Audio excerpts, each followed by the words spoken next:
Morning walk ഇങ്ങനെ തുടരുകയാണ്. എവിടെയാണെന്ന് ചോദിച്ചു കഴിഞ്ഞാൽ ഇത് നമ്മുടെ കാക്കനാടിനടുത്തുള്ള മണ്ണുക്കാവ് വാക്ക്വേ ആണ്. ഇവിടെ ഒരുപാട് പേര് ഇങ്ങനെ രാവിലെ നടക്കാൻ വന്നിട്ടുണ്ട്. നമുക്കത് കാണാം. നമുക്ക് അവിടെയൊക്കെ സംസാരിക്കാം കുറച്ച് കഴിഞ്ഞിട്ട്. മാത്രമല്ല നല്ല ഭംഗിയുള്ളൊരു ഏരിയ ആണ്. ഒരു ഭാഗത്ത് നല്ല ഗ്രാമീണ സൗന്ദര്യമാണെങ്കിൽ മറുഭാഗത്ത് നല്ല വില്ലകളൊക്കെ കാണാം. അപ്പൊ ഗംഭീരമായിട്ടൊരു ഏരിയ അവിടെ പ്രജിൻ പറഞ്ഞ ആ ക്ഷേത്രമുണ്ട്, തന്നെയാണ് ഒരു ഭഗവതി ക്ഷേത്രമാണെന്ന് മനസ്സിലാവുന്നു. അതെ ആണ്. നമുക്ക് അപ്പൊ അതിന്റെയൊക്കെ ദൃശ്യങ്ങൾ പ്രേക്ഷകരിലേക്ക് പങ്കുവയ്ക്കും കുറച്ച് കഴിഞ്ഞിട്ട്. അപ്പോൾ വാർത്തയിലേക്ക് വന്നു കഴിഞ്ഞാൽ മറ്റൊരു വാർത്ത, ഈ കാഫിർ വ്യാജ സ്ക്രീൻഷോട്ട് വിവാദമാണ്. ആ കേസിലെ അന്വേഷണ പുരോഗതി റിപ്പോർട്ട് ഇന്ന് പോലീസ് കോടതി മുൻപാകെ സമർപ്പിച്ചേക്കും എന്ന വാർത്തയാണ് മറ്റൊന്ന്. അല്ലെ, Vadakara first class judicial magistrate കോടതിയിലാണ് റിപ്പോർട്ട് സമർപ്പിക്കുക. വിവരങ്ങളുമായി കോഴിക്കോട് നിന്ന് ചേരുന്നത് സമീർ സി മുഹമ്മദ് ആണ്. Sameer, very very very good morning. അപ്പോൾ ഈ കേസുമായി ബന്ധപ്പെട്ട് പോലീസ് മുൻപ് അല്പസമയം നീട്ടി ചോദിച്ചിരുന്നല്ലോ, ഇന്നിപ്പോൾ കോടതിയുടെ പരിഗണനയിലുമാണ്. കൂടുതൽ വിവരങ്ങൾ.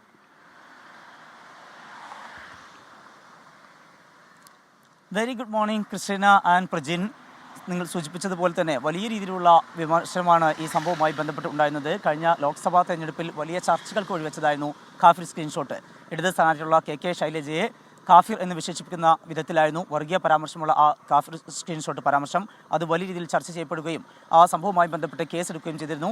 കേസെടുത്തത് MSF പ്രവർത്തകനായിട്ടുള്ള മുഹമ്മദ് കാസിമിനെതിരെയാണ്. കാസിമിൻ്റെ ഫോൺ 2 തവണ പോലീസ് പരിശോധനയ്ക്ക് അയച്ചു, ഫോറൻസിക് പരിശോധനയ്ക്ക് അയച്ചു. പക്ഷേ കാഫിർ സ്ക്രീൻഷോട്ട് പ്രചരിപ്പിച്ചത്, അത് ഉണ്ടാക്കിയതോ പ്രചരിപ്പിച്ചതിനകത്ത് കാസിമിന് പങ്കില്ല എന്നുള്ളതാണ് പോലീസിൻ്റെ റിപ്പോർട്ട്. ഈ സംഭവവുമായി ബന്ധപ്പെട്ട് ഒരു പ്രാഥമിക റിപ്പോർട്ട് ഹൈക്കോടതിയിൽ സമർപ്പിച്ചിരുന്നു. ആ റിപ്പോർട്ടിൽ DYFI പ്രവർത്തകനായിട്ടുള്ള റിബേഷ് കുമാറിൻ്റെ ഫോണിൽ നിന്ന് ഇത് ആദ്യമായി ഷെയർ ചെയ്യപ്പെട്ടു എന്ന കാര്യം കണ്ടെത്തുകയും ചെയ്തിരുന്നു. സംഭവവുമായി ബന്ധപ്പെട്ടുള്ള തുടർ നടപടികൾക്ക് വേണ്ടിക്കൊണ്ട് മജിസ്ട്രേറ്റ് കോടതിയെ സമീപിക്കാനാണ് ഹൈക്കോടതി നിർദ്ദേശം നൽകിയത്. അതിൻ്റെ അടിസ്ഥാനത്തിലാണ് കാസിം വടകര മജിസ്ട്രേറ്റ് കോടതിയെ സമീപിച്ചത്. അതിലാണ് ഇതുമായി ബന്ധപ്പെട്ടുള്ള നടപടിക്രമങ്ങൾ സംബന്ധിച്ച് വിശദമായിട്ടുള്ള റിപ്പോർട്ട് സമർപ്പിക്കണം എന്നുള്ള കാര്യം പോലീസിന് കോടതി നിർദ്ദേശം നൽകിയിരിക്കുന്നത്. കേസ് ഡയറിയും അതുപോലെ തന്നെ ഇതിലെ അന്വേഷണ പുരോഗതി റിപ്പോർട്ടും സമർപ്പിക്കാനാണ് കോടതി നിർദ്ദേശിച്ചിരുന്നത്. അതിലാണ് പോലീസ് സാവകാശം തേടിയിരുന്നത്. ആ സാവകാശം ഇന്ന് തീരുകയാണ്. ഇന്ന് ഉച്ചയോടുകൂടി തന്നെ കോടതിയിൽ ഇത് സമർപ്പിക്കണം എന്നുള്ള കർശനമായിട്ടുള്ള നിർദ്ദേശമാണ് മജിസ്ട്രേറ്റ് AM ഷീജ നൽകിയിരിക്കുന്നത്. അതുമായി ബന്ധപ്പെട്ട് പോലീസിൻ്റെ നടപടികൾ പുരോഗമിക്കുന്നു. ഇന്ന് തന്നെ ഈ റിപ്പോർട്ട് കോടതിയിൽ സമർപ്പിക്കും എന്ന് തന്നെയാണ് നമുക്ക് പ്രതീക്ഷിക്കാൻ കഴിയുന്നത്. ഈ സംഭവവുമായി ബന്ധപ്പെട്ട് ഇത്രയേറെ നാളുകളായിട്ടും ആരാണ് ഇത് പ്രചരിപ്പിച്ചത്, വലിയ രീതിയിലുള്ള വർഗീയ പരാമർശമാണ്. സ്വാഭാവികമായും അത് തന്നെ വളരെ വേഗത്തിൽ അന്വേഷിച്ച് കണ്ടെത്തുകയും ആ കുറ്റക്കാർക്കെതിരെ നടപടി സ്വീകരിക്കുകയും ചെയ്യേണ്ട പോലീസിന് പക്ഷേ ഇത്ര നാളായിട്ടും ആരിത് പ്രചരിപ്പിച്ചു, ആരിത് നിർമ്മിച്ചു എന്നത് കണ്ടെത്താൻ കഴിഞ്ഞിട്ടില്ല എന്നുള്ളത് ഖേദകരമാണ്.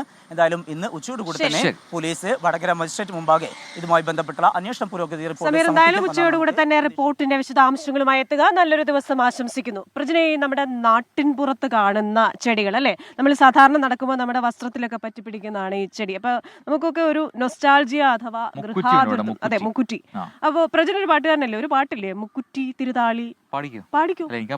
അല്ല, എങ്കിൽ ഏതെങ്കിലും ഒരു പാട്ട് പാടും. കഴിഞ്ഞ ദിവസം പറഞ്ഞു. ഓക്കെ, അപ്പൊ സമയം എടുത്ത് പാടിക്കോളും. പ്രജിന്റെ ഒരു പാട്ട് വരും. നമ്മളപ്പോ ഈ ചെടികളും പൂക്കളും കിളികളുടെ കളകളാരവും പൂക്കളും അങ്ങനെ ഒരു പാട്ടുണ്ട് കേട്ടോ. അപ്പൊ പാട്ട് പാടാം. അതിനുമുമ്പ് മറ്റൊരു നേരത്തെ നമ്മൾ പറഞ്ഞ് പൂർത്തിയാക്കാൻ കഴിയാതെ പോയ ഒരു വാർത്തയുടെ അപ്ഡേറ്റിലേക്കാണ്. അതായത് തിരുവനന്തപുരം മൂക്കുന്നിമലയിലെ ആ സംഭവം, വെടിവെപ്പ് പരിശീലനത്തിനിടെ വെടിയുണ്ട വീട്ടിൽ തറച്ച സംഭവത്തിൽ ജില്ലാ കളക്ടർ വിളിച്ച യോഗം ഇന്നാണ്. കരസേനാ അധികൃതരും പോലീസ് ഉദ്യോഗസ്ഥരും യോഗത്തിൽ പങ്കെടുക്കുന്നുണ്ട്. വൈകിട്ട് 3 മണിക്കാണ് യോഗം ചേരുക. പരിശീലന ഗ്രൗണ്ടിൽ നിന്ന് 2ാം തവണ വെടിയുണ്ട വീടുകളിൽ തറച്ചതോടെയാണ് ജില്ലാ കളക്ടർ ഈ വിഷയത്തിൽ ഇടപെട്ട് ഇപ്പോൾ യോഗം വിളിച്ചിരിക്കുന്നത്. അപകടം ആവർത്തിക്കാതിരിക്കാനുള്ള നടപടികളാണ് അജണ്ട. 2 ആഴ്ച മുൻപാണ് മലയൻകീഴ് വിളവൂർക്കലിൽ വീടിന്റെ ഷീറ്റ് തുളഞ്ഞ് വെടിയുണ്ടകത്ത് പതിഞ്ഞത്.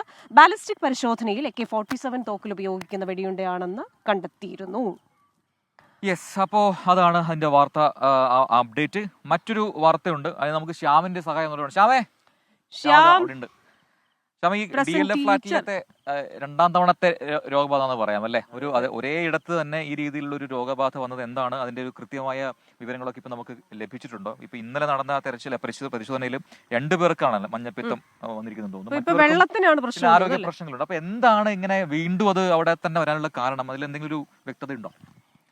ഇപ്പോൾ ഇന്നലെ നമ്മൾ ആ ആരോഗ്യവകുപ്പിലെ ഉദ്യോഗസ്ഥരോട് സംസാരിക്കുമ്പോൾ അവർ പറഞ്ഞത്, ക്രിസ്റ്റീന പറഞ്ഞ പോലെ തന്നെ വെള്ളമാണ് അവിടുത്തെ പ്രശ്നം. കാരണം തുടർച്ചയായിട്ട് 6 മാസത്തിനിടെ 2ാം തവണയാണ് ഇത്തരം ഒരു സംഭവം ഉണ്ടാകുന്നത്. 2 പേരെ ഇന്നലെ ആശുപത്രിയിൽ പ്രവേശിപ്പിക്കുകയും ചെയ്തിട്ടുണ്ട്. 2 പേര് ഇപ്പോൾ ആശുപത്രിയിലാണ് ഉള്ളത്.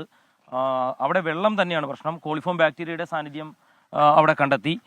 പിന്നെ അവിടെ ഇപ്പോൾ കൂടുതൽ പേർക്ക് ഡയറിയയുടെ ലക്ഷണങ്ങൾ കണ്ടെത്തി. അപ്പോൾ ഇന്നലെ 3 ഫ്ലാറ്റിലാണ് 3 ടവറുകളിലാണ് പരിശോധന നടന്നത്. പക്ഷേ ഇന്ന് 9 ടവറിൽ കൂടെ പരിശോധന നടക്കാനുണ്ട്. അങ്ങനെയാണെങ്കിൽ ഒരുപക്ഷെ മുൻപത്തെ പോലെ തന്നെ ആ രോഗാവസ്ഥയിലുള്ള ആളുകളുടെ എണ്ണം കൂടാൻ സാധ്യതയുണ്ട് അവിടെ. അല്ല, അവിടെ ഈ പറയുന്ന പോലെ മുമ്പ് ഉപയോഗിച്ച അതേ സ്ഥലത്ത് തന്നെയാണോ വെള്ളം എടുക്കുന്നത്? അത്തരം വിവരങ്ങളൊക്കെ ഉണ്ട്. അല്ല, അങ്ങനെ എന്തെങ്കിലും പ്രശ്നമാണോ? അവിടെ പുറത്തു നിന്നുള്ള വെള്ളമുണ്ട്, സോഴ്സ് ഉണ്ട്. അവിടെ തന്നെ 3 സോഴ്സ് ഉണ്ട്. കഴിഞ്ഞ തവണ അവിടുത്തെ സോഴ്സിൽ നിന്നായിരുന്നു ഈ കോളിഫോം ബാക്ടീരിയയുടെ കണ്ടെത്തിയത്. പക്ഷേ ഇത്തവണയും അവിടെ പരിശോധിച്ചപ്പം സെയിം സോഴ്സ് തന്നെയാണെന്നാണ് പറയുന്നത്. അങ്ങനെയാണെങ്കിൽ ആ വെള്ളം തന്നെയാണ് ആ ഫ്ലാറ്റിലെ 9 ടവറുകൾ ഉപയോഗിക്കുന്നത്. പലരും ജോലിക്ക് പോലും പോകാൻ പറ്റാതെ ഈ അസുഖമായിട്ട് ആ ഫ്ലാറ്റിൻ്റെ ഉള്ളിലുണ്ട്. അവരെയൊക്കെ കണ്ടെത്താൻ ഇന്നലെ 10 പേരാണ് ആകപ്പാട് ഇന്നലെ ചെന്നത്. ഇവർ ഈ വിവരം മറച്ചു വെച്ചു എന്നുള്ളതാണ് ഏറ്റവും അപകടകരം. ഈ ഫ്ലാറ്റിന്റെ മുമ്പ് ഇതുപോലെ വലിയ വാർത്തയായതുകൊണ്ടായിരിക്കും. അതെ, അവരത് മറച്ചു വെക്കുകയാണ് ചെയ്തത്. പക്ഷേ 2 പേര് മഞ്ഞപ്പിത്തമാണ്, 2 പേര് ആശുപത്രിയിൽ ചികിത്സയിലുണ്ട്, സ്ഥിതി ഗുരുതരമാണ്. ഏതായാലും ഇന്ന് കൂടുതൽ ഉദ്യോഗസ്ഥർ അവിടെ എത്തും, പരിശോധന നടക്കും. അപ്പോൾ അറിയാം, ഈ 9 ടവറിൽ ഏകദേശം 4500 പേരിലേറെ താമസിക്കുന്ന ഒരു ചെറിയ ഒരു പഞ്ചായത്തിലൊരു വാർഡ് പോലെയൊക്കെയുള്ള ഒരു സ്ഥലമാണത്. ഒരു വാർഡാക്കി മാറ്റാൻ പറ്റുന്ന രീതിയിലുള്ള വലിപ്പമുള്ള സ്ഥലമാണ്. അപ്പോൾ ശ്യാം അത് അന്വേഷിച്ച് കൂടുതൽ വിവരങ്ങളുമായി എത്തുക. അപ്പൊ നമ്മളിപ്പോ ഇരിക്കുന്ന ഒരു കലുങ്കാണ്. പലർക്കും ഒരു പോലെ ഇവിടെ ഇരിക്കുക. ശ്യാമ ഒരു നൊസ്റ്റാൾജിയ ഉള്ള സ്ഥലമാണ്. നാട്ടിൻപുറത്തൊക്കെ ഈ വൈകുന്നേരം ഒക്കെ ആകുമ്പോഴത്തേക്ക് കലുങ്കിലിരിക്കാൻ കുറെ ആൾക്കാർ വരില്ലേ? ഞങ്ങളൊക്കെ വീട്ടിൻ്റെ പരിസരത്തൊക്കെ ഇതുപോലത്തെ കലുങ്കുകളൊക്കെ ഇഷ്ടം പോലുള്ള സ്ഥലങ്ങളാണ്. വൈകുന്നേരമൊക്കെ പോയി കഴിഞ്ഞാൽ കൂട്ടുകാരുമായിട്ടൊക്കെ അവിടെ ഇരിക്കുക, ഒരു അരമണിക്കൂർ 3/4 മണിക്കൂറൊക്കെ ഇരുന്ന് ഇങ്ങനെ വിശേഷങ്ങളൊക്കെ പറയുക, ചുമ്മാ ഇരുന്ന് നാട്ടിലെ കുറച്ച് കാര്യങ്ങളൊക്കെ പറഞ്ഞു പോവുക. ഭയങ്കര സുഖമുള്ള ഒരു ഏർപ്പാടാണ്. പോലീസുകാർക്ക് ഇഷ്ടമല്ല. അതെ, അപ്പൊ പോലീസുകാർ ഒന്ന് വീട്ടിൽ പോകണം പറയും. അനുഭവം ഗുരു എന്ന് പറയാം. അതെ. അപ്പോൾ നമ്മൾ ഈ അമ്മേ നാരായണ എന്ന് എഴുതി വെച്ചിരിക്കുന്ന ക്ഷേത്രത്തിന് മുൻപിലാണ് ഇരിക്കുന്നത്. ഇവിടെ നിന്ന് നമുക്ക് ശബരിമലയിലേക്കൊന്ന് പോകാം. ശരണം സന്നിധാനം. സൈക്കിൾ പ്യൂർ അഗർബത്തി ശരണം സന്നിധാനം സമർപ്പിക്കുന്നത് അഗർബത്തി എന്നാൽ സൈക്കിൾ.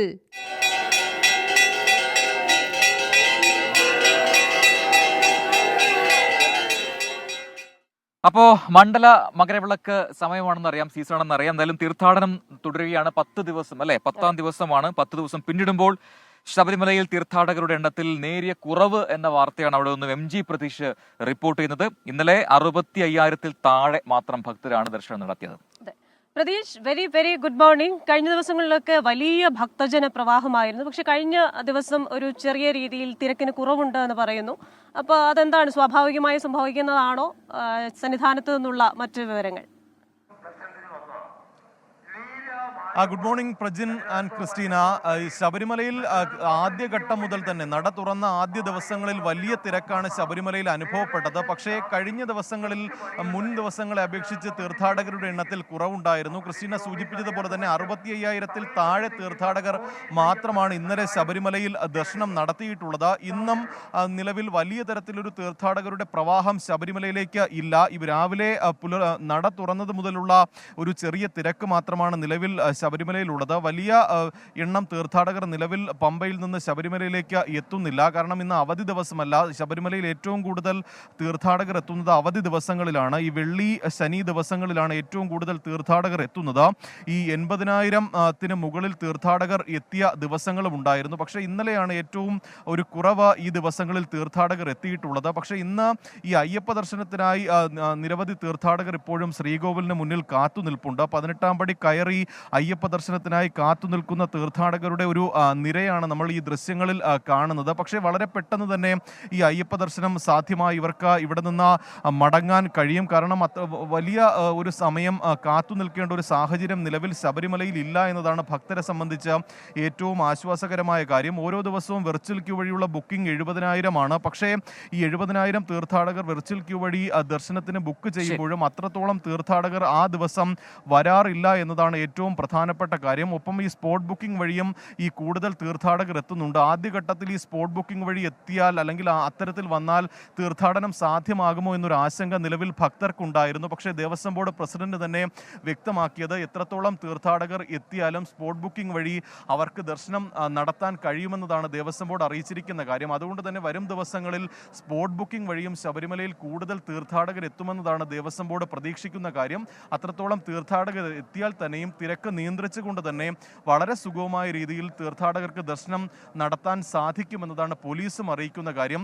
ഈ 12 വിളക്കിന് ശേഷമാണ് ശബരിമലയിൽ സാധാരണ തിരക്ക് കൂടാറ്. ഇന്ന് 10ാം ദിവസം പിന്നിടുകയാണ്. 12 വിളക്കിന് ശേഷം അപ്പോൾ സന്നിധാനത്ത് നിന്നും MG പ്രതീഷാണ് വിവരങ്ങൾ നൽകിയത്. വരും ദിവസങ്ങളിൽ ഭക്തരുടെ എണ്ണം, തീർത്ഥാടകരുടെ എണ്ണം കൂടും എന്നാണ് നിലവിൽ പ്രതീക്ഷയോടെ മനസ്സിലാക്കാൻ കഴിയുന്നത് അല്ലെ? അതെ, മനോഹരമായ സൂര്യോദയം ഇവിടെയുമുണ്ട്. അപ്പോ ആ സൂര്യോദയം വയൽ പൂവിലും വൈരം പതിക്കുന്നു, സീമന്ത കുങ്കുമശ്രീയണിഞ്ഞു ചമ്പകം പൂക്കുന്നു, മണ്ണിന്റെ പ്രാർത്ഥന ലാവണ്യമായി വിണ്ണിന്റെ ആശംസയായി, വിണ്ണിന്റെ ആശംസയായി. ഗംഭീരം. ആ സൂര്യോദയത്തിന് പറ്റിയ പാട്ട്. അപ്പൊ നമ്മളിങ്ങനെ നടക്കാൻ ഇറങ്ങുമ്പോൾ ഒരുപാട് പേരെ കണ്ടുമുട്ടുന്നുണ്ട് എല്ലാ ദിവസവും അല്ലേ, ഒരുപാട് പേര് നമ്മളോട് സംസാരിക്കാറുണ്ട്. അപ്പൊ അങ്ങനെ ഇന്ന് നമ്മുടെ വാർത്തകളിലൊക്കെ പലപ്പോഴും വരാറുള്ള ഒരാളിനെ നമ്മൾ കണ്ടുപിടിക്കും. മാത്രമല്ല നമ്മൾ ഇവിടെ എത്തുമ്പോൾ, അതായത് മണ്ണുക്കാവ് വാക്കുവിൽ എത്തുമ്പോൾ സ്വാഭാവികമായിട്ടും നിർബന്ധമായിട്ടും നമ്മൾ ഇദ്ദേഹത്തെ പരിചയപ്പെടണം, ഇദ്ദേഹത്തിന്റെ വിശേഷങ്ങൾ അറിയേണ്ടതുണ്ട്. വാർഡ് കൗൺസിലറാണ് അല്ലെ? അതെ, എനിക്ക് പ്രദീപ് ഇവിടെയാണ് സ്വദേശം അല്ലെ? അതെ. ഈ മണ്ണുക്കാവ് വാക്കുവേയും NK പ്രതിഭേട്ടനും തമ്മിലുള്ള ബന്ധം എന്നാണ്? എൻ്റെ വലിയൊരു ആഗ്രഹമായിരുന്ന ഇന്നത്തെ ഈ വളരെ തിരക്കേറിയ തൃക്കാക്കരയിലെ മനുഷ്യനൊക്കെ ഒരു പൊതു ഇടം കണ്ടെത്തുക എന്നുള്ളതാണ്. ഇവിടെ അത്തരം പൊതു ഇടമില്ല. വലിയൊരു ഗ്രൗണ്ടോ അല്ലെങ്കിൽ നല്ലൊരു പാർക്കോ ഇല്ല, ഒരു ഓപ്പൺ പാർക്കില്ല. അപ്പം അതുകൊണ്ട് തന്നെ വലിയൊരു ആഗ്രഹമായിരുന്നു എൻ്റെ പക്ഷെ അതിനുള്ള സ്ഥലം കണ്ടെത്തുക എന്നുള്ളത് വലിയ പ്രശ്നമാണ്. പക്ഷെ ഇതിപ്പോൾ ഒരു തോടിൻ്റെ ഒരു ബണ്ടാണ്, നമ്മൾ ബണ്ടെന്ന് പറയും. ആ ബണ്ടൊന്ന് നവീകരിച്ച് നമ്മൾ ഇത്തരത്തിൽ ഒരു 800 മീറ്റർ നീളം, 800 മീറ്ററേ നീളമുള്ളൂ വാക്ക് ഉണ്ടാക്കണം. അത് 5 വർഷം. ഭംഗിയായിട്ടുള്ളൊരു ഡിസൈനാണ്. അതിലേക്കൊക്കെ എങ്ങനെയാണ്? അത് എൻ്റെ AXC ഉണ്ട്, എക്സിക്യൂട്ടീവ് എഞ്ചിനീയർ ഒരു രാജേന്ദ്രൻ സാറാണ്. അദ്ദേഹമാണ് ഇതിൻ്റെ ഡിസൈൻ ചെയ്തു തന്നത്. കൂടാതെ അന്നത്തെ സെക്രട്ടറി ഷിബു സാറ്, അന്നത്തെ ഭരണസമിതി അംഗങ്ങളെല്ലാവരും എനിക്ക് നല്ല പിന്തുണയായിരുന്നു. അങ്ങനെ പണിതാണ്. എല്ലാ ദിവസവും ധാരാളം പേര് സിനിമ ഷൂട്ടിംഗ്, പിന്നെ മറ്റേ വിവാഹത്തിനൊക്കെ മുമ്പെയുള്ള മറ്റേ സേവ് ദി ഡേ, അങ്ങനെ അതൊക്കെ ഇഷ്ടം പോലെ വരുന്നുണ്ട്. കൂടുതൽ ഇതുപോലെയുള്ള നല്ല നിർമ്മിതികൾ, നല്ല കാര്യങ്ങളൊക്കെ ചെയ്യുക ജനങ്ങൾക്ക് വേണ്ടി. അപ്പോ താങ്ക് യു. ഞാൻ CPM-ന്റെ ലോക്കൽ കമ്മിറ്റി അംഗമാണ്. നല്ലൊരു ദിവസം ആശംസിക്കുന്നു. Thank you so much. Executive മെമ്പറാണ്, ബാലസംഘം ജില്ലാ കൺവീനറാണ്. അപ്പൊ ഒരുപാട് തിരക്കുള്ള മനുഷ്യനാണ്. അപ്പൊ നടക്കട്ടെ. അപ്പം ഞങ്ങളെ ഈ പാർക്ക് ഇന്ന് തെരഞ്ഞെടുത്തതില് ഞങ്ങൾക്ക് ഈ തെങ്ങോടിന്റെ നഗരസഭ എല്ലാവരുടെയും പേരിൽ നന്ദി. ഞങ്ങൾക്ക് നന്ദി. എന്തായാലും ശുദ്ധവായു ശ്വസിച്ചുകൊണ്ട് ഈ നഗരമധ്യത്തിലൂടെ നടക്കാൻ എല്ലാ വർഷവും നഗരസഭ അത് ക്ലീൻ ചെയ്തുകൊണ്ടിരിക്കും. അപ്പൊ അതുകൊണ്ട് തന്നെ ഇവിടെ കാര്യമായ പൊല്യൂഷൻ ഒന്നുമില്ല, ഏറ്റവും നല്ല രീതിയിൽ പോകുന്നത്. ഓക്കെ, സന്തോഷം, വളരെ സന്തോഷം. Thank you.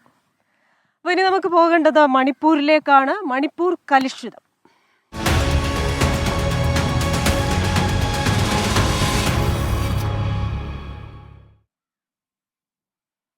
മണിപ്പൂരിൽ നിന്ന് നമ്മുടെ വിനീത വിജയുണ്ട്. കുറെ ദിവസങ്ങളായി വളരെ റിസ്ക് എടുത്തുകൊണ്ട് മണിപ്പൂരിൽ നിന്ന് വാർത്തകൾ പ്രേക്ഷകർ ഇത് കണ്ടു കാണുമല്ലോ. പലയിടങ്ങളിൽ പോയി കുക്കി വിഭാഗം, മീത്തെ വിഭാഗം, അവിടുത്തെ മുഖ്യമന്ത്രി എല്ലാവരുമായിട്ട് സംസാരിച്ച് വാർത്ത റിപ്പോർട്ട് ചെയ്യുന്നുണ്ട് വിനീത കുറച്ച് ദിവസങ്ങളായിട്ട്. അപ്പം വിനീത, വെരി ഗുഡ് മോർണിംഗ്. മണിപ്പൂരിൽ ഒരു ഗുഡ് മോർണിംഗ് പറയാനുള്ള സാഹചര്യമാണോ എന്ന് നമുക്കറിയില്ല. കാരണം സംഘർഷബാധിത മേഖലകളിലൂടെ തന്നെയാണ് വിനീത നടന്നുകൊണ്ടിരിക്കുന്നത്, പോയിക്കൊണ്ടിരിക്കുന്നത്. അപ്പോൾ ഇന്നത്തെ അവിടുത്തെ ഏറ്റവും പ്രധാനപ്പെട്ട വാർത്ത എന്ന് പറഞ്ഞാൽ ഈ ജിരിബാം, അവിടെ കൊല്ലപ്പെട്ടവരുടെ പോസ്റ്റ്മോർട്ടം റിപ്പോർട്ട് പുറത്തു വന്നിട്ടുണ്ട്. കൊല്ലപ്പെട്ട സ്ത്രീകളുടെ ശരീരത്തിൽ വെടിയേറ്റിട്ടുണ്ട് എന്ന ഒരു പോസ്റ്റ്മോർട്ടം റിപ്പോർട്ടിൽ പറയുന്നു. കുഞ്ഞുങ്ങളുടെയും പോസ്റ്റ്മോർട്ടം റിപ്പോർട്ട് വളരെ വേദനാജനകമായ റിപ്പോർട്ടുകളാണ് പുറത്തു വരുന്നത്. എന്താണ് വിനീത, നമുക്ക് എന്തൊക്കെയാണ് ഇപ്പോൾ ഏറ്റവും ഒടുവിൽ ലഭിക്കുന്ന അപ്ഡേറ്റുകളോടെ? ഗുഡ് മോർണിംഗ് പ്രജിനാൻ, ക്രിസ്റ്റീന സൂചിപ്പിച്ചതുപോലെ മണിപ്പൂരിനെ സംബന്ധിച്ചിടത്തോളം ഏറ്റവും വേദനാജനകമായ വലിയ ആശങ്കയോടുകൂടി കടന്നു പോകുന്ന ഓരോ മണിക്കൂറുകളുമാണ് മണിപ്പൂരിനുള്ളത്. കാരണം ഏറ്റവും കൂടുതൽ നമുക്ക് മണിപ്പൂരിൽ നിന്ന് കാണാൻ കഴിയുന്നത് കണ്ണുനീരിൻ്റെയും വേദനയുടെയും ഒക്കെയുള്ള കാഴ്ചകൾ തന്നെയാണ്. പ്രതിഷേധങ്ങളുടെ ശബ്ദമാണ് നമുക്ക് മണിപ്പൂരിൽ നിന്ന് കാണാനും കേൾക്കാനും ഒക്കെ തന്നെ കഴിയുന്നത്. അതിൽ ഏറ്റവും പ്രധാനപ്പെട്ട ഒരു വിവരമാണ് നമുക്കിപ്പോൾ ലഭ്യമായിരിക്കുന്നത്. അതായത് ഈ അടുത്തിടെ വീണ്ടും ഈ പ്രതിഷേധം ശക്തമാകാൻ കാരണം ജിരിബാമിൽ മെയ്തേ വിഭാഗത്തിലെ ഒരു കുടുംബമാണ്. ആ കുടുംബത്തിലെ സ്ത്രീകളും കുഞ്ഞുങ്ങളും അടക്കം 6 പേരെയാണ് ഈ കുക്കി വിഭാഗക്കാർ നിഷ്കരണം കൊലപ്പെടുത്തിയത്.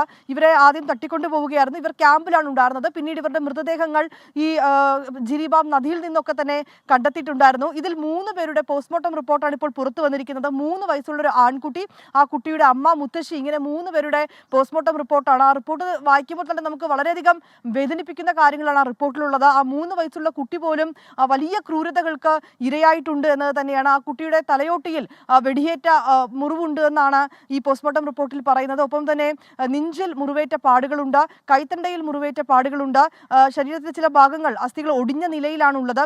ആ മൃതദേഹത്തിൽ ഒരു കണ്ണ്, ഇടതുവശത്തുള്ള ഒരു കണ്ണ് ഇല്ലാത്ത നിലയിലാണ് മൃതദേഹമുള്ളത്. അങ്ങനെ നിഷ്കരണം കൊലപ്പെടുത്തിയിരിക്കുന്നു എന്ന് വേണം നമുക്ക് പറയാൻ. ഒപ്പം തന്നെ ആ സ്ത്രീകളെ സംബന്ധിച്ചിടത്തോളം ആ 2 സ്ത്രീകളും വലിയ ആക്രമണങ്ങൾക്ക് ഇരയായിരിക്കുന്നു. അതിൽ ഒരു സ്ത്രീയുടെ നെഞ്ചിൽ 5 വെടിയുണ്ടകളാണ് കയറിയിരിക്കുന്നതെന്ന് പറയുന്നുണ്ട്. മറ്റ് സ്ത്രീക്ക് നേരെയും ആക്രമണങ്ങൾ നടന്നിട്ടുണ്ട്. അവരെയും വെടിവെച്ച് തന്നെയാണ് കൊലപ്പെടുത്തിയിരിക്കുന്നതെന്ന് പറയുന്നുണ്ട്. ഇരു സ്ത്രീകളുടെയും ശരീരത്തിൽ വലിയ മുറിവുകളുണ്ട്. ഇങ്ങനെ ഈ 3 പേരുടെയും പോസ്റ്റ്മോർട്ടം റിപ്പോർട്ടാണ് നമുക്കിപ്പോൾ ലഭ്യമായിരിക്കുന്നത്. പ്രജിൻ, ഞാൻ കമന്റ്സ് പറയുമ്പോൾ റീന സതീശൻ ചേച്ചിയെ റീന മുഹമ്മദ് എന്ന് വിളിച്ചു. അപ്പോൾ സതീഷ് ഏട്ടൻ അവിടെ ഇരിപ്പുണ്ട്, സൂക്ഷിക്കണം എന്ന് എന്നോട് പറയുന്നുണ്ട്. ഒരുപാട് കമന്റ്സ് ഉണ്ട്. സീന മുഹമ്മദിന്റെ കമന്റ് ഉണ്ട്, ഒറിജിനൽ സീന മുഹമ്മദിന്റെ കമന്റ് ഉണ്ട്. മാറിപ്പോകും. അതുപോലെ തന്നെ ജിൻസ് കുര്യാക്കോസ് ചോദിക്കുകയാണ്, ചിലരുടെ മാത്രം കമന്റ് ആണോ വായിക്കുന്നത്, കമന്റ് വായിക്കുന്നില്ലേ എന്ന് പറഞ്ഞു. പക്ഷെ ചിലരുടെ മാത്രം കമന്റ് ആണോ വായിക്കുന്നതെന്ന് പറഞ്ഞാൽ സുനിത ജോർജ് ആണ് പറഞ്ഞത്. അങ്ങനെയൊന്നുമില്ല, എല്ലാവരുടെയും കമന്റ് വായിക്കും കേട്ടോ. അപ്പോൾ മോഹനൻ പി, രമാദേവി, അലി മേപ്പാടി, ഹക്കീം റഹ്മാൻ, അവരൊക്കെ, മുസ്തഫ, റോബിൻ സി, മുഹമ്മദ്, അലി മേപ്പാടി, ഇവരൊക്കെ കമന്റ്സ് പറഞ്ഞിട്ടുണ്ട്. അപ്പൊ നമുക്ക് അതെ, നമ്മുടെ നിങ്ങൾ എത്ര പേര് പത്രം വായിച്ചു, പത്രം നോക്കി കേട്ടോ? മാതൃഭൂമി പത്രത്തിന്റെ 1-ാം പേജിൽ എനിക്ക് തോന്നുന്നു ഇന്ന് ഒരു സ്പോർട്സിനാണ് കൂടുതൽ പ്രാമുഖ്യം നൽകിയിരിക്കുന്നത്. നോക്കുക, വളരെ രസകരമായി ഡിസൈൻ ചെയ്തിട്ടുണ്ട് 1-ാം പേജ്. അതിൽ വില കൂടിയ പന്ത് എന്നാണ് അതിന്റെ ഏറ്റവും പ്രധാനപ്പെട്ട വാർത്തയുടെ തലക്കെട്ട്. അപ്പം അതെന്താണെന്ന് പ്രേക്ഷകർക്ക് അറിയാം. IPL താരലേലം തുടങ്ങിയിട്ടുണ്ട് ഇന്നലെ. അതിൽ റെക്കോർഡ് തുകയ്ക്കാണ് ഋഷഭ് പന്ത് എന്ന് പറയുന്ന നമ്മുടെ ഇന്ത്യൻ താരം വിറ്റുപോയത്. അപ്പോൾ അതുമായി ബന്ധപ്പെട്ട് ഒരു വാർത്തയാണ് നൽകിയിരിക്കുന്നത്. ഋഷഭ് പന്തിന് റെക്കോർഡ് തുക IPL ലേലത്തിൽ എന്നാണ്. 27 കോടി രൂപയ്ക്കാണ് ഋഷഭ് പന്തിനെ ആരെടുത്തിരിക്കുന്നത്? Lucknow super Jains. ഇത്തവണ നല്ല വില കൂടിയ പന്ത് ഉപയോഗിച്ചുള്ള ക്രിക്കറ്റാണ് എന്ന് ചളി പറയാം അല്ലേ? അപ്പോൾ നമ്മളിനി മറ്റു വാർത്തകൾ, മനോരമയിലും അതേ വാർത്തയുണ്ട്. പന്തിന് 27 കോടി, ശ്രേയസിന് 26.0. ഓരോ മനുഷ്യന്മാരുടെ വില കേൾക്കുമ്പോഴാണ് നമ്മളൊക്കെ. അപ്പോൾ വാട്സ്ആപ്പ് ഹാക്കിംഗ് അക്കൗണ്ട് വീണ്ടെടുക്കാനാകാതെ ഉടമകൾ എന്ന് പറയുന്ന വാർത്ത മനോരമ കൊടുക്കുന്നുണ്ട്. ഒന്ന് സൂം ചെയ്താൽ കാണാൻ പറ്റും. ഒരാഴ്ച കാത്തിരിക്കാനാണ് അധികൃതരുടെ നിർദ്ദേശം. കൊച്ചിയിൽ ഓൺലൈൻ തട്ടിപ്പ് സംഘങ്ങൾ ഹാക്ക് ചെയ്ത വാട്സ്ആപ്പ് അക്കൗണ്ടുകൾ വീണ്ടെടുക്കാൻ ഉടമകൾ പാസ്വേഡ് മാറ്റി സുരക്ഷിതമാക്കാനോ ലോഗൌട്ട് ചെയ്ത ശേഷം വീണ്ടും ലോഗിൻ ചെയ്യാനോ ആണ് പറഞ്ഞിരിക്കുന്നത്. അപ്പൊ ഇത് വലിയൊരു പ്രശ്നമാണ് ഈയിടെയായിട്ട്. ഈ ഓൺലൈൻ തട്ടിപ്പുകൾ കൂടുകയാണ്. മറ്റൊരു വളരെ രസകരമായ ഒരു വാർത്ത, അത് ഇന്ത്യയിലെ തെരഞ്ഞെടുപ്പ് പ്രകീർത്തിച്ച് ഇലോൺ മസ്ക്. അതെന്താണ് സംഭവം? ഇന്ത്യ 64 കോടി വോട്ട് ഒറ്റ ദിവസം കൊണ്ട് എണ്ണിത്തീർത്തു. കാലിഫോർണിയയിൽ വോട്ട് ഇപ്പോഴും എണ്ണിക്കൊണ്ടിരിക്കുകയാണ് എന്ന് അദ്ദേഹത്തിന് ഒരു കോട്ട് കൂടിയുണ്ട്. അതെ, പ്രസിഡൻഷ്യൽ തെരഞ്ഞെടുപ്പ് കഴിഞ്ഞിട്ട് 19 ദിവസമാകുന്നു. പക്ഷെ ഇപ്പോഴും കാലിഫോർണിയയിൽ കോൾ ഔട്ട് ചെയ്തിട്ടില്ല. ഇപ്പോഴും ബാലറ്റ് എണ്ണിക്കൊണ്ടിരിക്കുന്നതേ ഉള്ളൂ. അപ്പോൾ അത് ഒരാൾ പോസ്റ്റ് ചെയ്തപ്പോൾ ആ പോസ്റ്റ് റീപോസ്റ്റ് ചെയ്തിരിക്കുകയാണ്, ഷെയർ ചെയ്തിരിക്കുകയാണ് എലോൺ മസ്ക്. എന്നിട്ട് പറഞ്ഞിരിക്കുകയാണ് ഇന്ത്യ അടിപൊളിയാണ്, ഇപ്പോഴും അമേരിക്കയിൽ വോട്ടെണ്ണിക്കൊണ്ടേ. പക്ഷെ അതിന്റെ കൂടെ ചേർത്ത് വായിക്കേണ്ട ഒരു കാര്യങ്ങളുണ്ട്. നേരത്തെ ഈ ഇലക്ട്രോണിക് വോട്ടിംഗ് യന്ത്രത്തിനെതിരെ മസ്ക് നിലപാടെടുത്തിരുന്നു. EVMകൾ എളുപ്പം ഹാക്ക് ചെയ്യാൻ സാധിക്കുന്നതാണ്, അമേരിക്കയിൽ പേപ്പർ ബാലറ്റുകൾ നിർബന്ധമാക്കണം എന്നൊക്കെ മസ്ക് പറഞ്ഞിരുന്നു. പക്ഷേ ഇപ്പോൾ ഇന്ത്യയിലെ ഈ തെരഞ്ഞെടുപ്പ് പ്രക്രിയ കണ്ടിട്ട് അദ്ദേഹത്തിന്റെ കണ്ണ് ഒന്ന് തള്ളിയിട്ടുണ്ട്. AR റഹ്മാൻ നല്ല മനുഷ്യൻ, അപകീർത്തിപ്പെടുത്തരുതെന്ന് ഭാര്യ സൈറ ബാനു, അവരുടെ വിവാഹമോചനവും ഒക്കെ വാർത്തയിൽ ഇടം പിടിക്കുമ്പോഴാണ് കഴിഞ്ഞ ദിവസം ഇങ്ങനെ ഒരു കാര്യം പറഞ്ഞത്. കാരണം സോഷ്യൽ മീഡിയ ആ രീതിയിൽ ആക്രമിക്കുന്നുണ്ട് AR റഹ്മാനെയും അവരുടെ കുടുംബത്തെയും ഒക്കെ. അതുകൊണ്ട് അങ്ങനെ ഒരു അഭ്യർത്ഥന ഇന്നലെ നടത്തി അവർ രംഗത്ത് വന്നു. തൽക്കാലം അത്തരം കാര്യങ്ങളിലേക്ക് പോകരുത് എന്നൊരു അഭ്യർത്ഥന കൂടിയാണ് നടത്തിയിരിക്കുന്നത്. അതെ, അപ്പോൾ ഗസ സിറ്റിയിലും ഒഴിപ്പിക്കൽ കൂട്ടപ്പലായനം എന്ന് പറയുന്ന വാർത്ത വരുന്നു. മധ്യ ഗസയിൽ 10 പലസ്തീൻകാരാണ്. പിന്നെ അപ്പൊ നമ്മുടെ മോർണിംഗ് വാക്കിന്റെ സമയം ഏതാണ്ട് ഇങ്ങനെ പൂർത്തിയാവുന്നുണ്ട്. അപ്പോൾ വാർത്തകളൊക്കെ ഒരുപാട് വന്നുകൊണ്ടിരിക്കുന്ന ഒരു നേരം കൂടിയാണ്. അതേ പോകുന്ന ഒരു ഹെലികോപ്റ്റർ നമ്മുടെ ക്യാമറയിൽ പതിയോ അത് ഇല്ല അല്ലെ? ഹെലികോപ്റ്റർ എങ്ങോട്ടോ പോകുന്നുണ്ട്, ആരാണാവോ? അപ്പോൾ പ്രസിഡന്റ്, നമ്മുടെ കാലാവസ്ഥാ ഉച്ചകോടി COP29 നടക്കുകയായിരുന്നു.